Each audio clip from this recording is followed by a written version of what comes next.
welcome to the Kashmir Truth, a show that brings to you the ground reality of Kashmir in transition and calls out fake propaganda on social media spurned by Pakistan. Even as terrorists continue to try to disrupt peace in the valley, the administration and security forces are reaching out to civil society. We will tell you how. We will also tell you about an influential US congressman who has applauded Prime Minister Narendra Modi for taking bold steps on Jammu and Kashmir by abrogating what he called an outdated and temporary provision of the constitution, and about findings of a survey on the biggest problems haunting the people of Pakistan. All that and more in this edition of the Kashmir Truth. And let's now take a look at some fake news machinery that has been put out by Pakistan. Well, our neighbors in some sections of the media continue to indulge in rumor mongering, and there's more of it. More false propaganda being fueled about J&K. This you can see on your screen. It's a video that claims to capture atrocities by Indian police personnel in Kashmir, and it claims that Indian police personnel can be seen caning people there. But the truth is very different. It's actually a screenshot of 2017 video of Gujjar protests in Jammu. So that video that you can see is there on social media. Claims were made that this is about alleged caning by Indian police personnel of people in Kashmir, but that's not the truth. The truth is that that is a video of protests that had taken place way back in 2017 of Gujjars in the Jammu region. So we are telling you the truth behind the fake tweet that had been put out by Pakistan-supported elements on social media. Well, these are now visuals from Srinagar of today. Cars can be seen plying on its streets. Road transport or movement of vehicles on the roads is usual. People have opened shops. Stalls can be put up, can be seen to be put up too. People are out on the streets. The streets are buzzing with activity. Many people are waiting on the roads for transport. Petrol pumps are open. People are selling goods at their shops. Two-wheelers, horse-driven cars and pedestrians can be seen as well. Commercial and passenger vehicles can be seen too. Markets are open. People are going out and they are going about their daily lives. Besides that, as you're aware, the schools have reopened. Students have started attending classes. In fact, J&K State Board examinations for class 10th and 12th were also held. They've started. All arrangements are in place to make sure that those examinations take place smoothly. Things have been made easy for students. Many facilities have been arranged for students and are being provided and made available to them, like heating facilities, drinking water facilities, to name a few. Well, and now let's take a look at what the newspapers published from the Kashmir Valley have to say.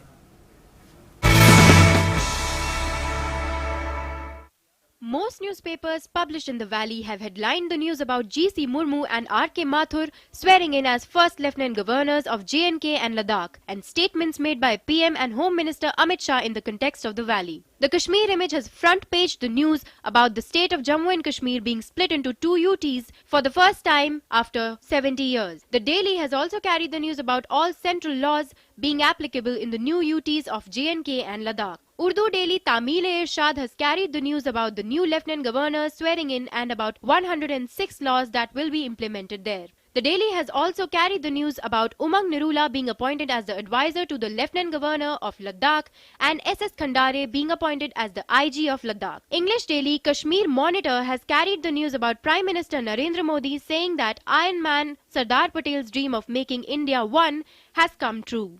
The Daily has also carried the news about Home Minister Amit Shah saying that Article 370 and 35A were gateways of terrorism, which are now closed, with the Prime Minister abrogating them. Urdu Daily Kashmir-e-Uzma has carried the news about Prime Minister Narendra Modi saying that Article 370 acted as an invisible wall, which has now been removed. English Daily Greater Kashmir has carried the news about Radio Kashmir being transformed into All India Radio Srinagar after 71 years of its inception. The Daily has also carried the news about the celebration of Ekta Divas, which was observed in the whole country on the 31st of October. Urdu Daily Srinagar Times has carried the news about the Prime Minister's statement saying that Kashmiri political leaders have misused the funds provided by Centre, but now Centre will provide funds directly. The Daily has also carried the news about Home Minister Amit Shah saying that India was divided into 550 parts after independence. Prime Minister Modi has taken this dream of making India one to another level. Two vehicles, one of which belonged to a local BJP worker, was set on fire by terrorists in Kulkarni district of South Kashmir. The incident took place on the Jammu-Srinagar National Highway in the wee hours of Friday. One of the vehicles set ablaze belonged to a local BJP leader, Adil Ahmed Ganai, who was reportedly not present in his house at the time of the incident. The private vehicle of Ganai, which was set ablaze, was parked outside his home. The J&K police is investigating the matter. This comes days after a terror attack in Kulkarni district that left 5 labourers from West Bengal dead. Another labourer succumbed to his injuries at a hospital, taking the toll to 6. हमारी गाड़ी को आग लगाई, पता नहीं रात के 1:15 बजे पता नहीं किसने इसमें आग लगा ली। गरीब आदमी, हमारा रोजी रोटी इसी गाड़ी पे चलता रहता था।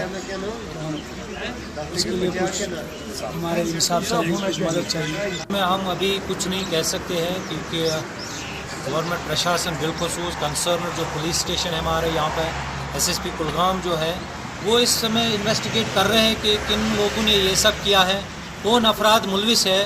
तो जिसने भी ये कायराना हरकत की है, मुझे लग रहा है कि चंद समय में जो भी इन्वॉल्व होगा तो उनको कड़ी से कड़ी सज़ा मिलेगी ज़रूर। An influential American congressman, George Holding, has applauded Prime Minister Narendra Modi for taking bold steps on Jammu and Kashmir by abrogating what he called an outdated and temporary provision of the Constitution. Congressman George Holding said on the floor of the House of Representatives that the steps that Prime Minister Narendra Modi and the Parliament have taken are needed. They are good for the long-term stability of the region and they should be applauded.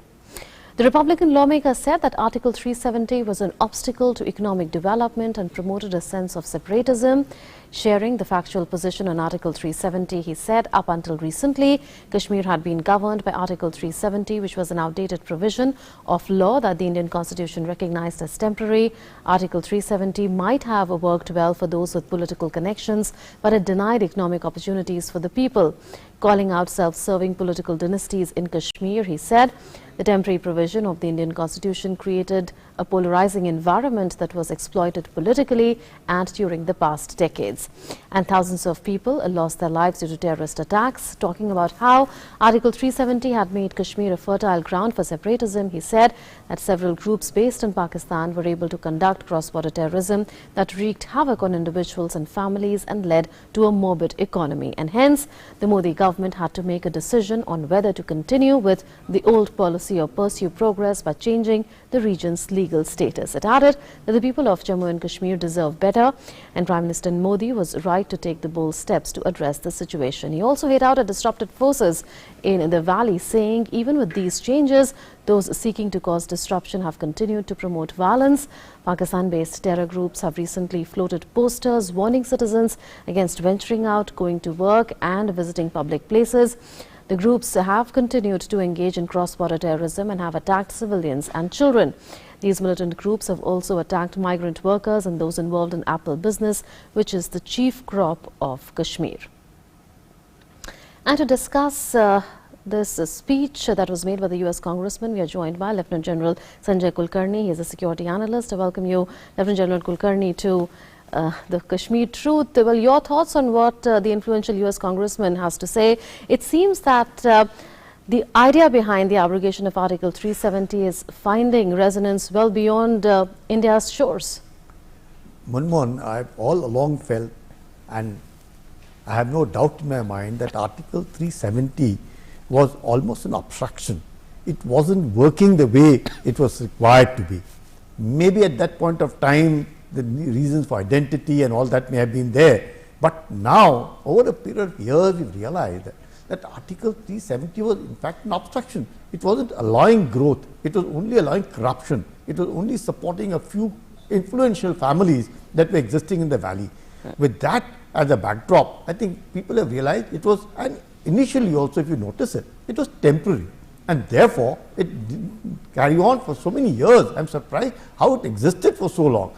Notwithstanding this abrogation of Article 370 and going away of 35 alpha is a right step. You will find people will slowly and steadily realize that development all along will reach them. It will help them to integrate with the nation. It will not be seen as there's something special that exists over there. They themselves will be beneficiaries of the various central projects that are going on. Imagine administratively, legally, even otherwise also economically, the very fact from the 31st and from the 1st, I am told that 4.5 lakh government employees are going to be beneficiaries of the pay scale that exists with the central government passing on to them. Just see the kind of benefits that are going to go. Educational benefit, the scheduled castes, the scheduled tribes who are being deprived of it, the minorities who are not getting it, the people themselves, the education facilities that are going to go along with it. I think this Article 370 had to be abrogated as a step in the right direction. The people will soon realize it when you will find that what we now really need to do is to be able to convey to them that yes, Article 370 was an obstruction and these are the benefits that are accruing. I think the government is in the right direction, conveying it to them. I have seen it, how small little pamphlets are being issued.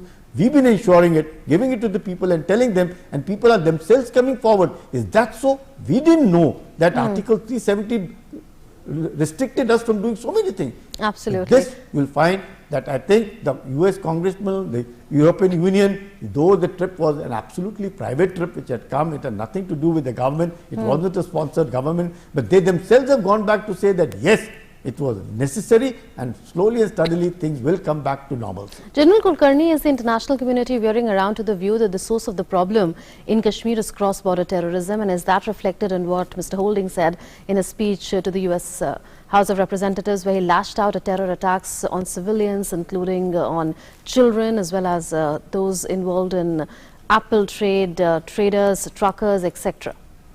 You know, all along if you notice, whether it is the apple growers, whether it is the education which is taking place over there, even certain times I have noticed the kind of efforts that even the security forces have been putting in to win the hearts and minds of the people there, and the amount of Sadbhavna projects that have taken place in terms of education, which is in turn even training children for competitive exams.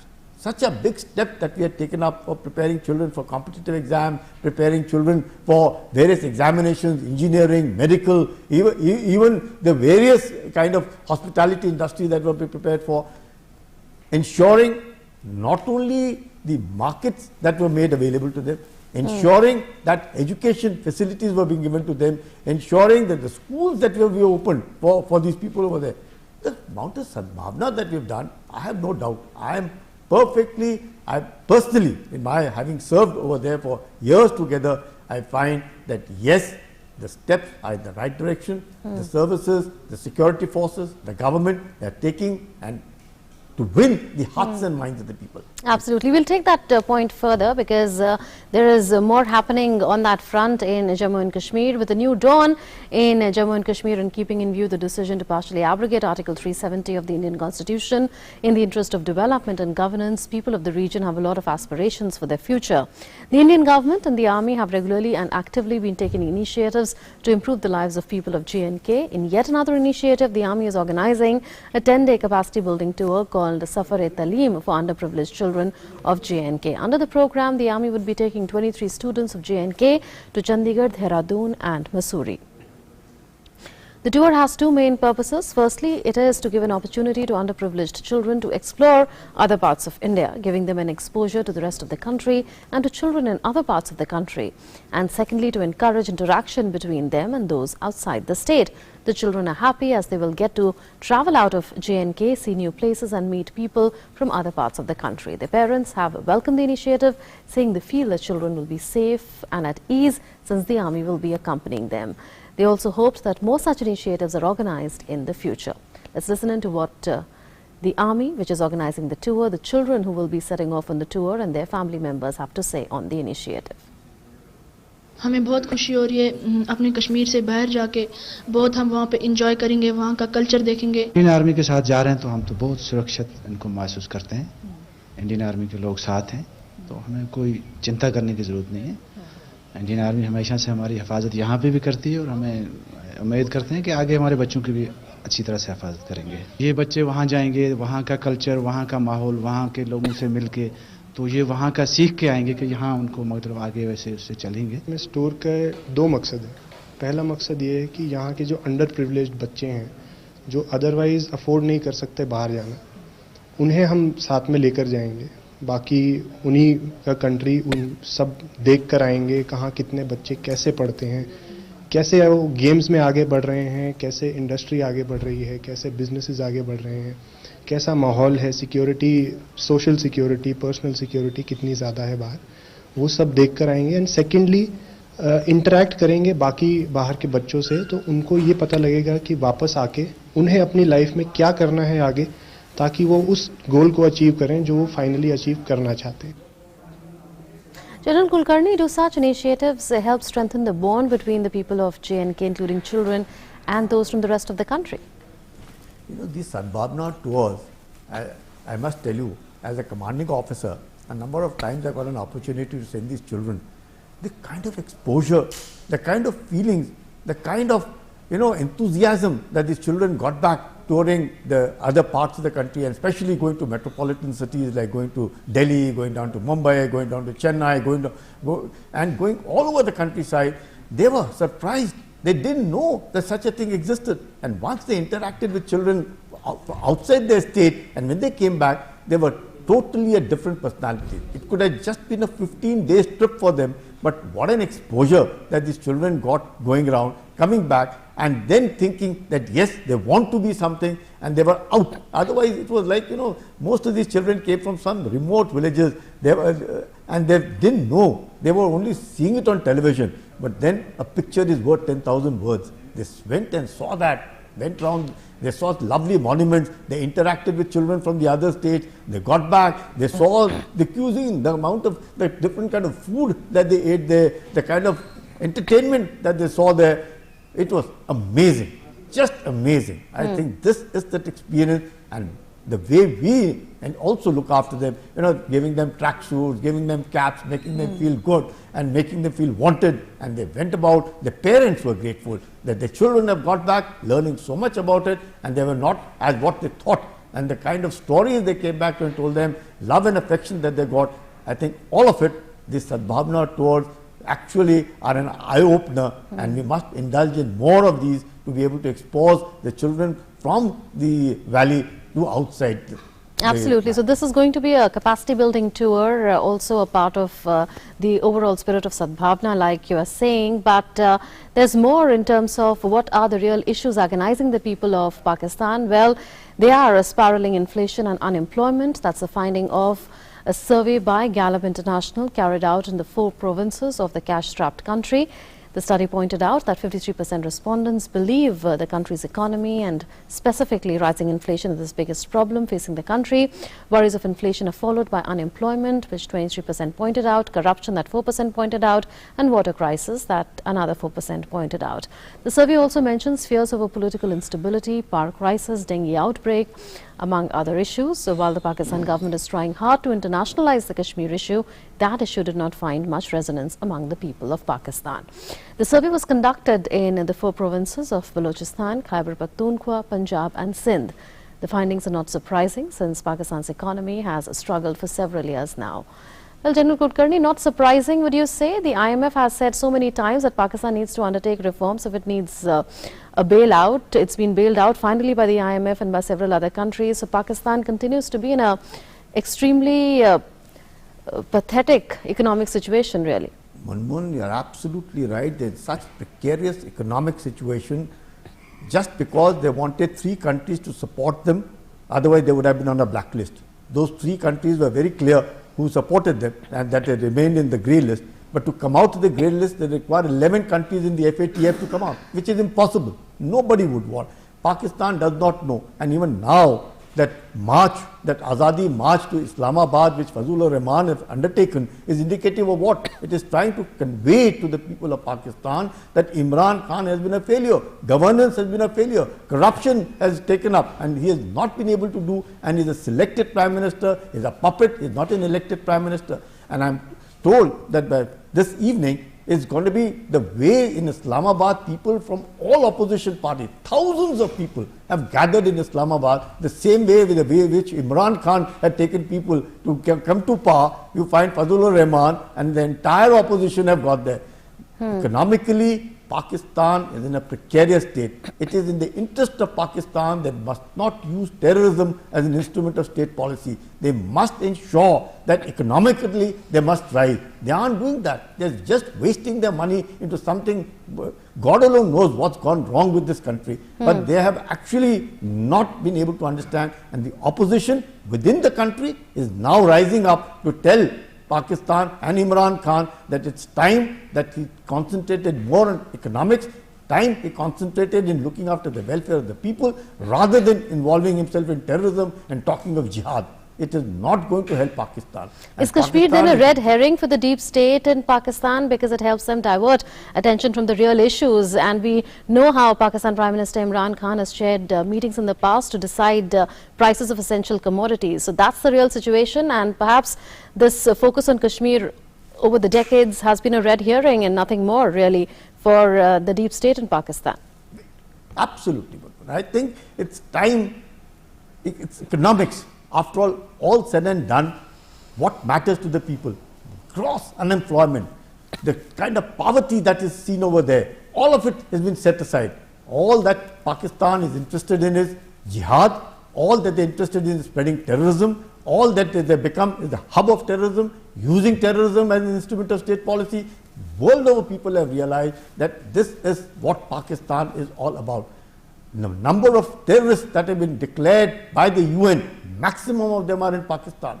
The kind of terrorist organizations that are there, which have been absolutely banned, are existing in Pakistan. I don't know what has really gone wrong with Pakistan. They are just obsessed with India, and all that they need, the way they are going about it, I think the breakup is not very far. It will implode. It will implode from within. And Fazlur Rahman has actually exposed Imran Khan and is trying to convey to the nation that look and just see the kind of support for what they themselves are saying. Forget Kashmir. Not even 4% people in Pakistan are interested in Kashmir. But the government of Pakistan, and nothing but, I think, the army of Pakistan, which owns the state, its very existence is anti-India, is India-centric. If Kashmir is out, Pakistan, I think the army itself would have no role to play. And if the army there has no role to play, Pakistan will flourish economically. That says it all, the reason why the overemphasis is there in the Pakistani establishment on this issue instead of the real issues that matter to people. Thank you, General Kulkarni, for having joined us with your perspective.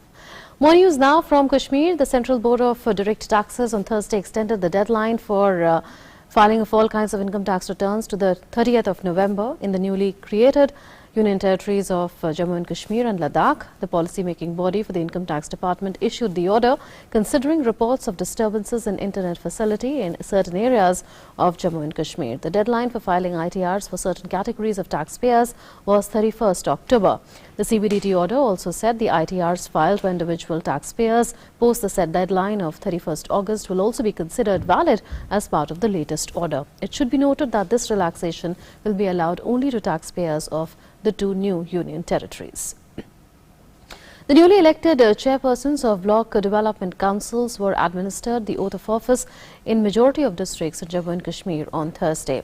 The oath was administered to chairpersons of 10 districts of the Jammu region, 7 of Kashmir and Kargil of Ladakh. Over 26,000 electors on Thursday had elected over 200 independent candidates and 81 from the BJP for the posts of chairpersons in the first ever Block Development Council polls held in October. The polls witnessed a record 98.3% voter turnout, according to the CEO, Chief Electoral Officer Shailendra Kumar in the Kashmir division. 128 blocks went to polls. The BJP won in 18, independents in 109 and Congress in 1. In total, 217 independents won. The BJP won in 81 blocks. Srinagar district witnessed the highest polling percentage of 100, while the southern districts of Shopian and Pulwama recorded the lowest poll percentage of 85.3 and 86.2 respectively in the Kashmir division. So the range has been quite commendable, between 85% and 100%, and now chairpersons have taken oath. Well, that's it then in this edition of the Kashmir Truth. Thanks for watching.